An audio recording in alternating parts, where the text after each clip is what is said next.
निर्णय लिया था। 1951 में किसने रोका था? जिसने पिछड़ों के हक को मारने के लिए काका कालेलकर कमेटी की रिपोर्ट नहीं जारी होने दी, मंडल की रिपोर्ट नहीं जारी होने दी, वो अचानक आज आकर जो कहने का प्रयास करते हैं और जो लिखा हुआ भी है उसको नहीं पढ़ पाते हैं। मुझे लगता है इसके द्वारा उनकी राजनीति का तत्व सामने आ जाता है। अब मैं बताना चाहता हूं, प्रधानमंत्री मोदी जी के नेतृत्व में भारतीय जनता पार्टी और एनडीए की सरकार का विचार क्या है। हम कहते हैं सबका विश्वास, सबका प्रयास। अब इसीलिए हमारी सरकार जिस विषय को लेकर सामाजिक सांस्कृतिक सर्वेक्षण, सामाजिक और आर्थिक सर्वेक्षण और जातिगत जनगणना कराना चाह रही है, उसके पीछे हमारा उद्देश्य है सभी जातियों की पहचान, सभी जातियों को सम्मान और सबसे पिछले छोर पर खड़ी हुई जातियों का उत्थान। मगर जो इंडिया गठबंधन और कांग्रेस की सोच क्या है? केवल अपने अपने परिवार का उत्थान और उसके लिए जातियों में घमासान। हमारी सोच और उनकी सोच में एक मूलभूत अंतर है। हम सभी जातियों की पहचान, उनका सम्मान और उनके उत्थान के लिए समर्पित हैं। ये अपने परिवार को सारा मिष्ठान, उसके लिए सब वर्गों में हो जाए घमासान, ये उससे ज्यादा प्रेरित है। ऑन द टेक्निकल एस्पेक्ट मैं कहना चाहूंगा, इतने लंबे समय तक सरकार में रहने के बाद कम से कम कांग्रेस पार्टी को टेक्निकल इश्यूज समझने चाहिए। जातिगत जनगणना का नोटिफिकेशन केंद्र के द्वारा होता है। राज्य जातिगत जनगणना कर ही नहीं सकते, तो किस राज्य के नोटिफिकेशन को दिखा रहे हो? वो केवल सर्वे कर सकते हैं। सर्वे को नोटिफाई करने का प्रोसीजर अलग है, उसका स्टैच्यूटरी प्रोसीजर नहीं है, गवर्नमेंट ऑर्डर है। जातिगत जनगणना केंद्र के द्वारा की जाती है, उसका स्टैच्यूटरी प्रोसीजर है, followed by the government order है। और वैसे देखिए, ये स्वयं जिस तेलंगाना राज्य का उदाहरण दे रहे हैं, पहली बात तो वहां सर्वेक्षण हो रहा है, सेंसस नहीं, स्पष्ट समझना चाहिए। गणना नहीं हो रही है, सर्वे हो रहा है। दूसरा, जिस राज्य का उदाहरण दे रहे हैं वहां के मुख्यमंत्री तो अभी बोल रहे हैं, उनका आज ही का बयान आया है कि पैसे की कमी हो गई है, कल्याणकारी योजनाओं में देने के लिए पैसा नहीं, और यह पहली बार नहीं हुआ है। यह कांग्रेस की खटाखट योजना ने जो किया है, पहले हिमाचल प्रदेश में खटाखट सारा खजाना सफाचट, उसके बाद आई यही चीज हुई हरियाणा, उस कर्नाटक के में, हिमाचल के बाद खटाखट वहां भी स्थिति हो गई खराब। अब सेम चीज तेलंगाना में आती जा रही है। यानी यह साफ दिखाई पड़ रहा है कि कांग्रेस जहां जहां सत्ता में आती है, इनका खटाखट मॉडल देश के विकास के लिए एक बड़ी चुनौती बनता हुआ जा रहा है, क्योंकि यह समग्र आर्थिक विकास को ध्यान में रखकर नहीं विकास करते। हमारे राज्यों में यदि कल्याणकारी योजनाएं काम कर रही हैं, उसके साथ साथ राज्य में नए संसाधनों का भी संचय उसी दृष्टि से हो रहा है। इसलिए मैं एक पंक्ति में कहना चाहूं, जहां जहां ही कांग्रेस आई वहां वहां आर्थिक दृष्टि से हो गई तबाही। और यह उदाहरण हिमाचल, कर्नाटक और उसके बाद तेलंगाना में दिखाई पड़ रहा है। इसलिए मैं कांग्रेस पार्टी से स्पष्ट रूप से कहना चाहूंगा कि आप वो पार्टी हैं जो जातिगत आधार के ऊपर Only 29 rupees, 6 days Vedic Maths Summer Camp. Don't calculate in a slow way. Enroll course and master top speed method. You can solve the questions in seconds. Attention dear parents, if your child is studying in class 1 to 10, join course now. Only 29 rupees today. Includes 50 plus maths top tricks, 50 plus science core concepts. Come and learn with teachers from IIT NIT. Super discount is ending soon. Only 29 rupees today. Enroll now. तो वही कांग्रेस में किसी जमाने में अजगर use हुआ, तो कभी गुजरात में इसी कांग्रेस ने KHAM खाम यूज किया, तो कहीं कर्नाटक में अहिंदा यूज किया। मगर मोदी जी ने क्या कहा? सबका साथ, सबका विकास, सबका विश्वास, सबका प्रयास। यूज सारी जातियों का नाम किया, मगर सारा अर्पण अपने को ही किया। सत्ता में जिन्होंने एक रत्ती का स्थान परिवार के बाहर किसी को नहीं दिया।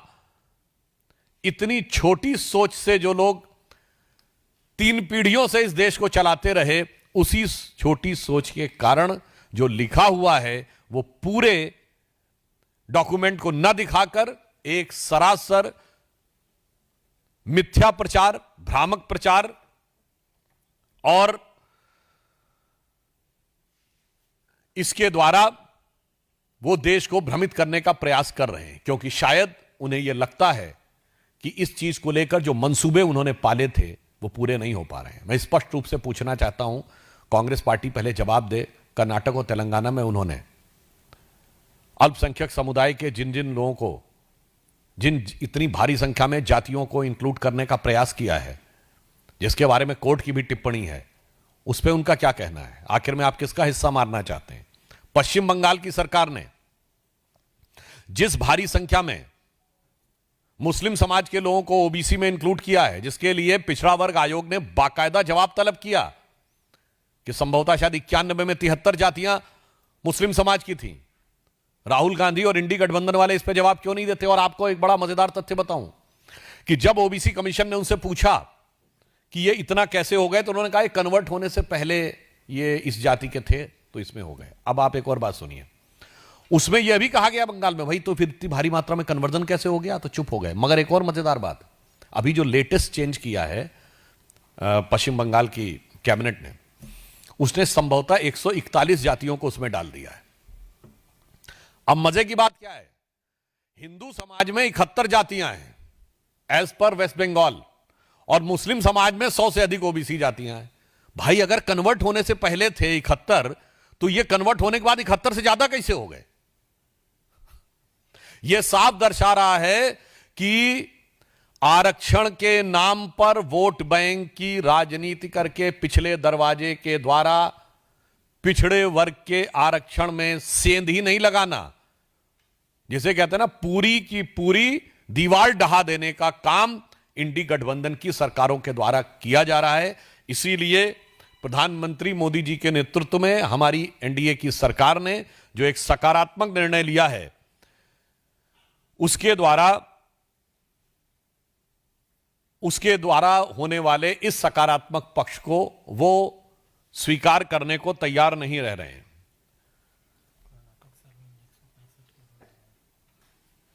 वैसे कर्नाटक में सर्वे में उन्होंने 165 करोड़ रुपए लगाए हैं और आप कह रहे हैं रीसर्वे कराएंगे।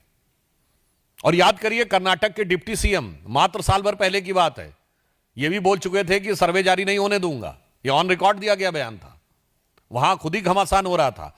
तो अब पहले मैं उनसे पूछना चाहता हूं कि आपने कर्नाटक में सर्वेक्षण कराया तो पहले गलत कराया था क्या, या फिर रीसर्वे क्यों करवा रहे हैं?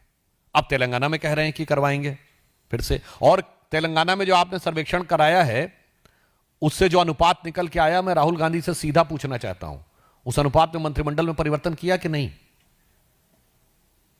आज सबसे ज्यादा ओबीसी मंत्री मोदी जी की सरकार में है। मैं पूछना चाहता हूं तेलंगाना में कितने ओबीसी मंत्री हैं? और मैं राहुल गांधी जी से यह भी पूछना चाहता हूं और कांग्रेस पार्टी से कि 2014 में जब डॉक्टर मनमोहन सिंह जी की सरकार ने इस्तीफा दिया, कितने ओबीसी मंत्री थे? 2-3 भी नहीं थे पूरी कैबिनेट में। इसलिए इससे बहुत साफ हो जाता है कि इनका उद्देश्य समाज के अंदर भ्रम पैदा करना और अपने परिवार के हाथ में सत्ता रखना है। चूंकि वह उद्देश्य बिखरता हुआ नजर आ रहा है, इसलिए इस प्रकार के प्रपंच, झूठ और मिथ्या प्रचार का सहारा लिया जा रहा है।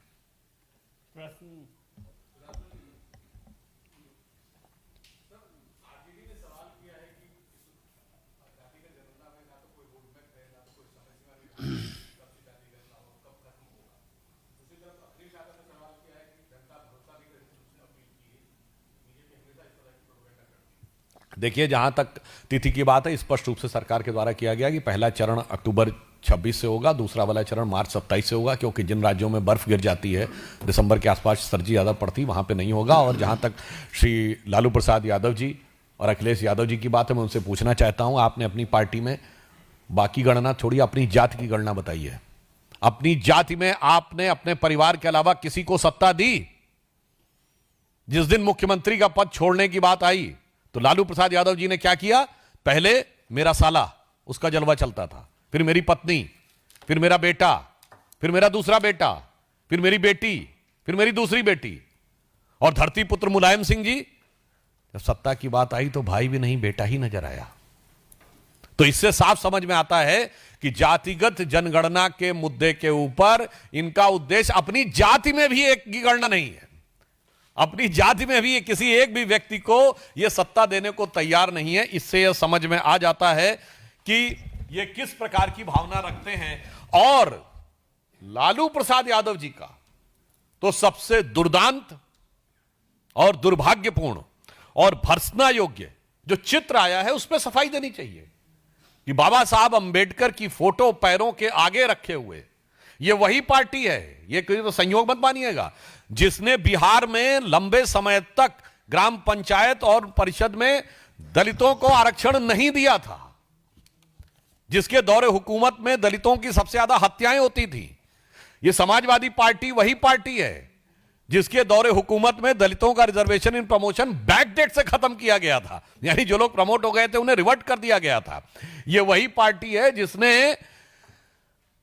उत्तर प्रदेश की पहली दलित मुख्यमंत्री मायावती जी को जान से मारने की कोशिश की थी और उनके विधायकों को, अनुसूचित जाति के विधायकों को जातिवाचक शब्दों के साथ अपमानित करके पकड़ कर अपहरण किया था। यह स्टेट गेस्ट हाउस कांड 1995 में बहुजन समाज पार्टी के नेताओं के द्वारा कोर्ट में दिया गया लिखित बयान है। तो मुझे लगता है इन दोनों के बोलने पर मुझे नजर आता, सूप बोले तो बोले, चटनी भी बोले जिसमें 100 छेद। बहुत बहुत धन्यवाद। और सुजीत ठाकुर जी को भी।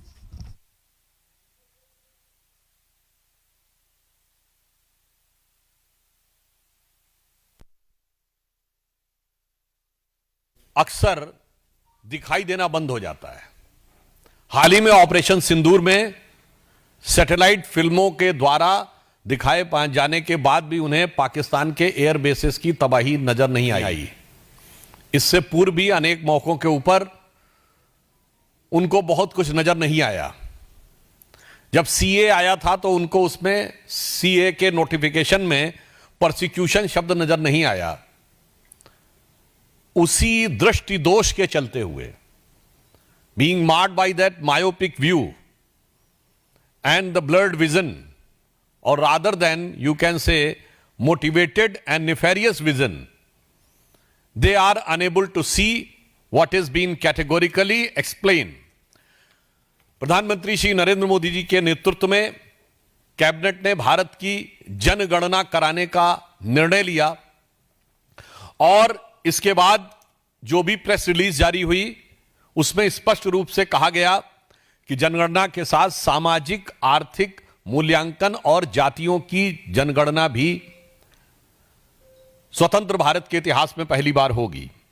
जिस संबंध में पहली प्रेस रिलीज 30 अप्रैल को हुई, दूसरी 4 जून को और 15 जून को, जिसमें स्पष्ट रूप से यह कहा गया, और जो कहा गया उससे ज्यादा इंपॉर्टेंट होता है जो किया गया हो। बिहार में 2022 में हमारी ही गठबंधन सरकार ने जातिगत सर्वेक्षण करने का निर्णय लिया था, परंतु वो पार्टी जिसने स्वतंत्र भारत में जातिगत गणना रुकाने का निर्णय लिया था, 1951 में किसने रोका था? जिसने पिछड़ों के हक को मारने के लिए काका कालेलकर कमेटी की रिपोर्ट नहीं जारी होने दी, मंडल की रिपोर्ट नहीं जारी होने दी, वो अचानक आज आकर जो कहने का प्रयास करते हैं और जो लिखा हुआ भी है उसको नहीं पढ़ पाते हैं। मुझे लगता है इसके द्वारा उनकी राजनीति का तत्व सामने आ जाता है। अब मैं बताना चाहता हूं, प्रधानमंत्री मोदी जी के नेतृत्व में भारतीय जनता पार्टी और एनडीए की सरकार का विचार क्या है? हम कहते हैं सबका विश्वास, सबका प्रयास। अब इसीलिए हमारी सरकार जिस विषय को लेकर सामाजिक सांस्कृतिक सर्वेक्षण, सामाजिक और आर्थिक सर्वेक्षण और जातिगत जनगणना कराना चाह रही है, उसके पीछे हमारा उद्देश्य है सभी जातियों की पहचान, सभी जातियों को सम्मान और सबसे पिछले छोर पर खड़ी हुई जातियों का उत्थान। मगर जो इंडिया गठबंधन और कांग्रेस की सोच क्या है? केवल अपने अपने परिवार का उत्थान और उसके लिए जातियों में घमासान। हमारी सोच और उनकी सोच में एक मूलभूत अंतर है। हम सभी जातियों की पहचान, उनका सम्मान और उनके उत्थान के लिए समर्पित हैं। यह अपने परिवार को सारा मिष्ठान, उसके लिए सब वर्गों में हो जाए घमासान, यह उससे ज्यादा प्रेरित है। ऑन द टेक्निकल एस्पेक्ट मैं कहना चाहूंगा, इतने लंबे समय तक सरकार में रहने के बाद कम से कम कांग्रेस पार्टी को टेक्निकल इश्यूज समझने चाहिए। जातिगत जनगणना का नोटिफिकेशन केंद्र के द्वारा होता है। राज्य जातिगत जनगणना कर ही नहीं सकते, तो किस राज्य के नोटिफिकेशन को दिखा रहे हो? वो केवल सर्वे कर सकते हैं। सर्वे को नोटिफाई करने का प्रोसीजर अलग है, उसका स्टैच्यूटरी प्रोसीजर नहीं है, गवर्नमेंट ऑर्डर है।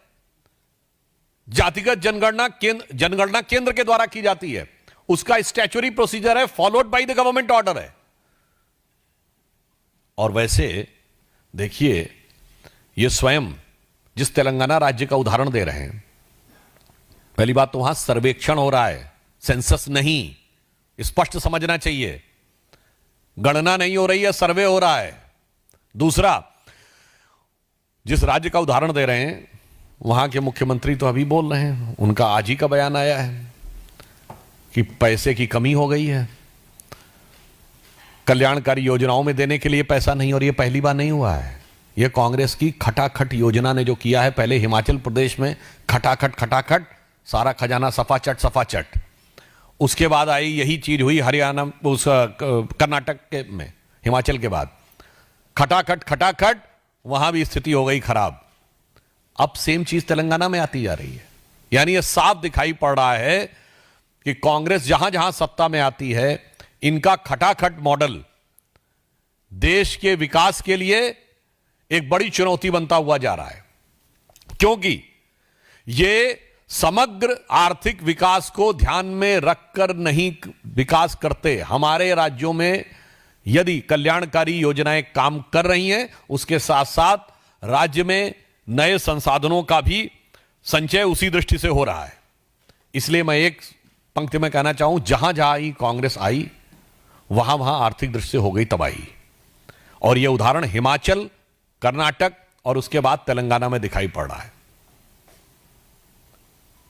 इसलिए मैं कांग्रेस पार्टी से स्पष्ट रूप से कहना चाहूंगा कि आप वो पार्टी हैं जो जातिगत आधार के ऊपर इस देश में एक दूसरे से लड़ाकर अपनी राजनीतिक रोटी सेकना चाहते थे। ये वो पार्टी है जिनके समर्थकों ने कभी, याद करिए, बिहार में एक दौर में नारा चलता था, भूरा बाल निकाल रहा हूं, ये 4 जातियों का प्रतीक था। परवल 4 का प्रतीक था। एक दौर में किसी का नाम लेके कहा जाता था, फलाना खाएगा हलवा और ढिमाका खाएगा बलुआ, तो वही कांग्रेस में किसी जमाने में अजगर यूज हुआ। तो कभी गुजरात में इसी कांग्रेस ने KHAM खाम यूज किया, तो कहीं कर्नाटक में अहिंदा यूज किया। मगर मोदी जी ने क्या कहा? सबका साथ, सबका विकास, सबका विश्वास, सबका प्रयास। यूज सारी जातियों का नाम किया, मगर सारा अर्पण अपने को ही किया। सत्ता में जिन्होंने एक रत्ती का स्थान परिवार के बाहर किसी को नहीं दिया, इतनी छोटी सोच से जो लोग 3 पीढ़ियों से इस देश को चलाते रहे, उसी छोटी सोच के कारण जो लिखा हुआ है वो पूरे डॉक्यूमेंट को न दिखाकर एक सरासर मिथ्या प्रचार, भ्रामक प्रचार और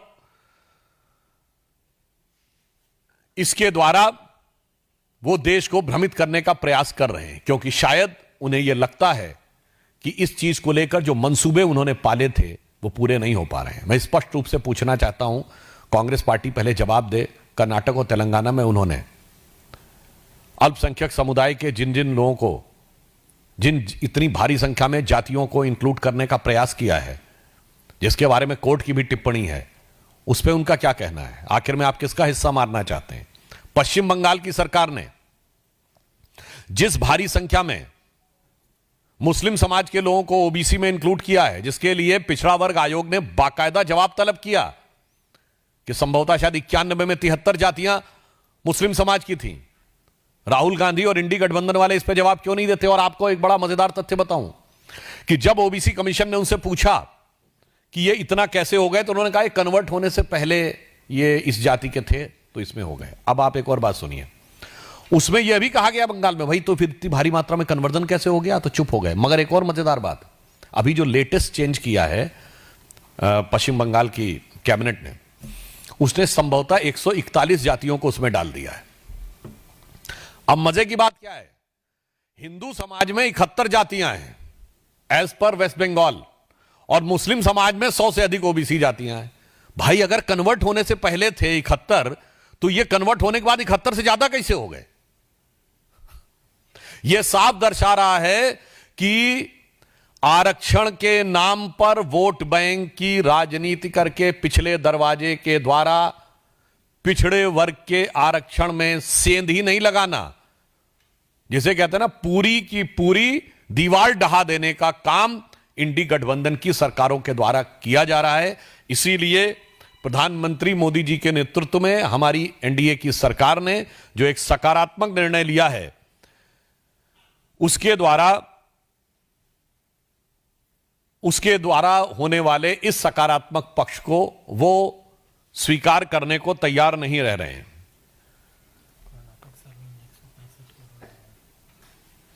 वैसे कर्नाटक में सर्वे में उन्होंने 165 करोड़ रुपए लगाए हैं और आप कह रहे हैं रीसर्वे कराएंगे।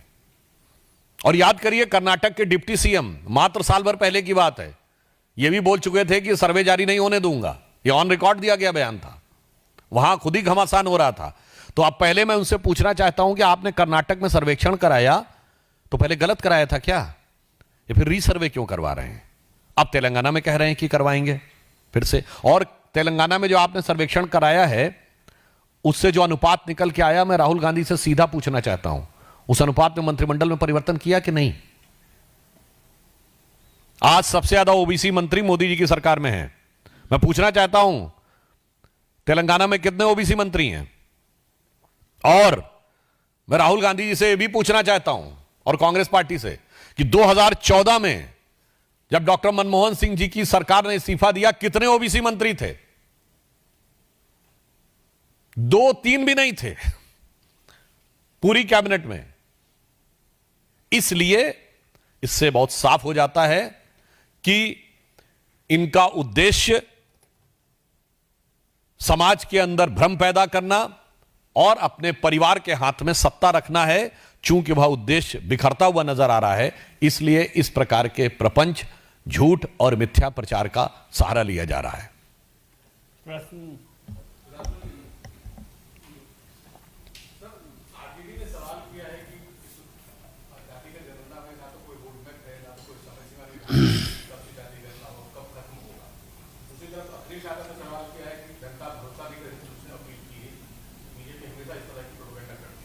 देखिए, जहां तक तिथि की बात है, स्पष्ट रूप से सरकार के द्वारा किया गया कि पहला चरण अक्टूबर 26 से होगा, दूसरा वाला चरण मार्च 27 से होगा, क्योंकि जिन राज्यों में बर्फ गिर जाती है दिसंबर के आसपास सर्दी ज्यादा पड़ती, वहां पे नहीं होगा। और जहां तक श्री लालू प्रसाद यादव जी और अखिलेश यादव जी की बात है, मैं उनसे पूछना चाहता हूं, आपने अपनी पार्टी में बाकी गणना छोड़ी, अपनी जाति की गणना बताइए।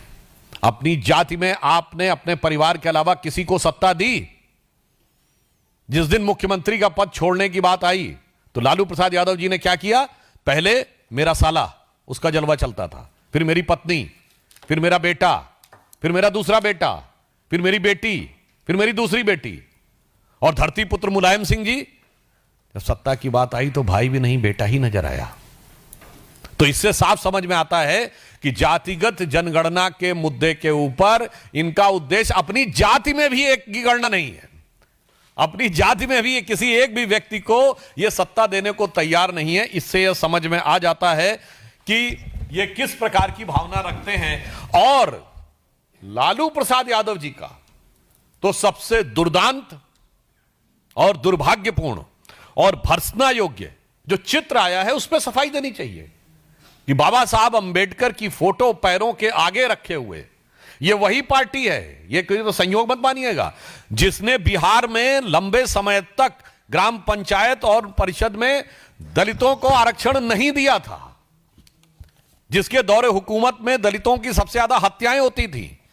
ये समाजवादी पार्टी वही पार्टी है जिसके दौरे हुकूमत में दलितों का रिजर्वेशन इन प्रमोशन बैकडेट से खत्म किया गया था, यानी जो लोग प्रमोट हो गए थे उन्हें रिवर्ट कर दिया गया था। ये वही पार्टी है जिसने उत्तर प्रदेश की पहली दलित मुख्यमंत्री मायावती जी को जान से मारने की कोशिश की थी और उनके विधायकों को, अनुसूचित जाति के विधायकों को जातिवाचक शब्दों के साथ अपमानित करके पकड़ पकड़ कर अपहरण किया था। यह स्टेट गेस्ट हाउस कांड 1995 में बहुजन समाज पार्टी के नेताओं के द्वारा कोर्ट में दिया गया लिखित बयान है। तो मुझे लगता है इन दोनों के बोलने पर मुझे अक्सर दिखाई देना बंद हो जाता है। हाल ही में ऑपरेशन सिंदूर में सैटेलाइट फिल्मों के द्वारा दिखाए जाने के बाद भी उन्हें पाकिस्तान के एयर बेसेस की तबाही नजर नहीं आई। इससे पूर्व भी अनेक मौकों के ऊपर उनको बहुत कुछ नजर नहीं आया। जब सीए आया था तो उनको उसमें सीए के नोटिफिकेशन में प्रोसिक्यूशन शब्द नजर नहीं आया। उसी दृष्टि दोष के चलते हुए, being marred by that myopic view and the blurred vision, or rather than you can say motivated and nefarious vision, they are unable to see what is being categorically explained. प्रधानमंत्री श्री नरेंद्र मोदी जी के नेतृत्व में कैबिनेट ने भारत की जनगणना कराने का निर्णय लिया और इसके बाद जो भी प्रेस रिलीज जारी हुई उसमें स्पष्ट रूप से कहा गया कि जनगणना के साथ सामाजिक आर्थिक मूल्यांकन और जातियों की जनगणना भी स्वतंत्र भारत के इतिहास में पहली बार होगी। जिस संबंध में पहली प्रेस रिलीज 30 अप्रैल को हुई, दूसरी 4 जून को और 15 जून को, जिसमें स्पष्ट रूप से यह कहा गया, और जो कहा गया उससे ज्यादा इंपॉर्टेंट होता है जो किया गया हो। बिहार में 2022 में हमारी ही गठबंधन सरकार ने जातिगत सर्वेक्षण करने का निर्णय लिया था, परंतु वो पार्टी जिसने स्वतंत्र भारत में जातिगत गणना रुकाने का निर्णय लिया था, 1951 में किसने रोका था? जिसने पिछड़ों के हक को मारने के लिए काका कालेलकर कमेटी की रिपोर्ट नहीं जारी होने दी, मंडल की रिपोर्ट नहीं जारी होने दी, वो अचानक आज आकर जो कहने का प्रयास करते हैं और जो लिखा हुआ भी है उसको नहीं पढ़ पाते हैं। मुझे लगता है इसके द्वारा उनकी राजनीति का तत्व सामने आ जाता है। अब मैं बताना चाहता हूं, प्रधानमंत्री मोदी जी के नेतृत्व में भारतीय जनता पार्टी और एनडीए की सरकार का विचार क्या है।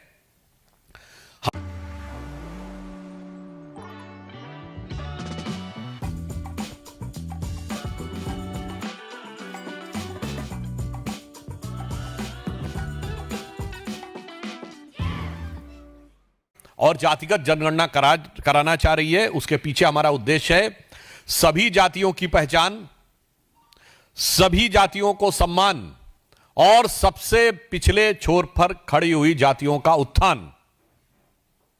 मगर जो इंडिया गठबंधन और कांग्रेस की सोच क्या है? केवल अपने अपने परिवार का उत्थान और उसके लिए जातियों में घमासान। हमारी सोच और उनकी सोच में एक मूलभूत अंतर है। हम सभी जातियों की पहचान, उनका सम्मान और उनके उत्थान के लिए समर्पित हैं। ये अपने परिवार को सारा मिष्ठान, उसके लिए सब वर्गों में हो जाए घमासान, ये उससे ज्यादा प्रेरित है। ऑन द टेक्निकल एस्पेक्ट मैं कहना चाहूंगा, इतने लंबे समय तक सरकार में रहने के बाद कम से कम कांग्रेस पार्टी को टेक्निकल इश्यूज समझने चाहिए। जातिगत जनगणना का नोटिफिकेशन केंद्र के द्वारा होता है। राज्य जातिगत जनगणना कर ही नहीं सकते, तो किस राज्य के नोटिफिकेशन को दिखा रहे हो? वो केवल सर्वे कर सकते हैं। सर्वे को नोटिफाई करने का प्रोसीजर अलग है, उसका स्टैच्यूटरी प्रोसीजर नहीं है, गवर्नमेंट ऑर्डर है। जातिगत जनगणना केंद्र के द्वारा की जाती है, उसका स्टैच्यूटरी प्रोसीजर है, followed by the government order है। और वैसे देखिए, ये स्वयं जिस तेलंगाना राज्य का उदाहरण दे रहे हैं, पहली बात तो वहां सर्वेक्षण हो रहा है, सेंसस नहीं, स्पष्ट समझना चाहिए। गणना नहीं हो रही है, सर्वे हो रहा है। दूसरा, जिस राज्य का उदाहरण दे रहे हैं वहां के मुख्यमंत्री तो अभी बोल रहे हैं, उनका आज ही का बयान आया है कि पैसे की कमी हो गई है, कल्याणकारी योजनाओं में देने के लिए पैसा नहीं, और यह पहली बार नहीं हुआ है। यह कांग्रेस की खटा